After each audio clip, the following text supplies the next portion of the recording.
నుంచి వచ్చారన్నా? చెప్పు కడప అని చెప్పు. కడప నుంచి వచ్చినారా? గిద్దలూరు నుంచి. గిద్దలూరు నుంచి అన్న. ఎక్కడి నుంచి వచ్చారు bro?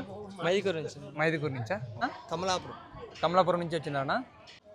అంటే ఎక్కడి నుంచి వచ్చారంటే? కడప నుంచి వచ్చాం. కడప మన నుంచి. పోరావిల చుట్టుపక్కల ఇంత ఫేమస్ అయిన గుడి ఉందని తెలుసా? తెలియకుండా వీడియో అయితే ఎండ్ వరకు చూడండి.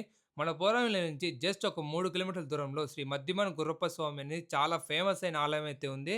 ఇక్కడ ప్రతి ఆదివారం అయితే చాలా అంటే చాలా బాగా జరుగుతుంది. ఇక్కడ మన పోరావిల నుంచి కాకుండా చుట్టుపక్కల కడప, మైదుకూరు అలాగే మన హైదరాబాద్ నుంచి కూడా చాలా మంది అయితే భక్తులు అయితే వస్తుంటారు. మన మద్దిమాన గుర్రప్ప స్వామి శివుడి వరం చేత జన్మించడం వల్ల శివరాం శర్మ అయితే పేరు పెట్టారు. సగలేటు ఒడ్డునున్న కంసల గ్రామంలో 1448వ సంవత్సరం అయితే మన మద్దిమాన గుర్రప్ప స్వామి వారు అయితే జన్మించారు. శివరాం శర్మ అనే పేరుని శ్రీ మద్దిమాన గుర్రప్ప స్వామిగా ఎందుకు మార్చారంటే, తండ్రి గారు పౌరోహితం చేయడం వల్ల గురువు బిడ్డ కాబట్టి శివరాం శర్మని గుర్రప్ప స్వామికి అయితే పిలుచుకుంటా వచ్చారు. మన మద్దిమాన గుర్రప్ప స్వామి ఎన్నో విద్యలు నేర్చుకున్నాడు. అంతేకాకుండా బ్రాహ్మణ విద్యను కూడా అభ్యసించాడు. కాషాయ రంగులు ధరించి ప్రతి ఒక్క ఊరు తిరిగేవారంట. తన భక్తులు ఆపద కోసం వస్తే ఖచ్చితంగా ఆదుకుండేవాడంట. ఇంత హిస్టరీ ఉన్న దేవాలయాన్ని మీరు కూడా చూడాలనుకుంటే మన పోరామిల్ల మండలంలో ఉంటుంది ఈ మద్దిమాన గుర్రప్ప స్వామి దేవాలయం అనేసి. అదనమాట మ్యాటర్. నెక్స్ట్